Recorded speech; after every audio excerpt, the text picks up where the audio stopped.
অকমান skin care কৰো বুলি ভাবি এয়া ফেস পেক লগাই আছো আৰু মই লগাইছো আজি মুলতানি মিট্টিৰ ফেস পেক আৰু লগত ব্যৱহাৰ কৰিছো ৰ'জ ৱাটাৰ আৰু আপোনালোকে খুধে মই কোনটো ব্ৰ্যান্ডৰ মুলতানি মিট্টি ব্যৱহাৰ কৰো আৰু মই ব্যৱহাৰ কৰো এটো চাও নেচাৰ শিওৰৰ মুলতানি মিট্টি নেচাৰ শিওৰৰ মুলতানি মিট্টিটো 100% নেচাৰেল হয় আপোনালোকে যদি নেচাৰ শিওৰৰ এই মুলতানি মিট্টিৰ পেকেটটো কিনিব বিচাৰে তেতিয়া হলে মই কমেন্টত অনলাইন লিংকসমূহ পিন কৰি থৈছো আপোনালোকে ধুনিয়াকৈ কিনি লব পাৰিব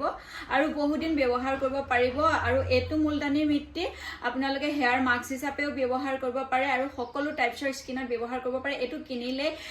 কেনেকৈ ব্যৱহাৰ কৰিব কি পদ্ধতিৰে ব্যৱহাৰ কৰিব সকলো ইয়াতে কাগজ থাকে সকলোখিনি আপোনালোকে চাই লব পাৰিব আৰু এটো ল্যাবৰেটৰী টেষ্টেড হয় আৰু ইয়াতে এটা 50 ml ৰ'জ ৱাটাৰ বটলো আহে আৰু লগত ব্ৰাশো আহে লগাবৰ কাৰণে আৰু মুলতানি মিট্টি সম্পৰ্কে আপোনালোকে জানে একদম অতীজৰ পৰা এতিয়ালৈকে প্ৰচলন হৈ আছে সৌন্দৰ্য চৰ্চাত মুলতানি মিট্টিৰ বহুত বেছি গ্ৰহণযোগ্যতা আছে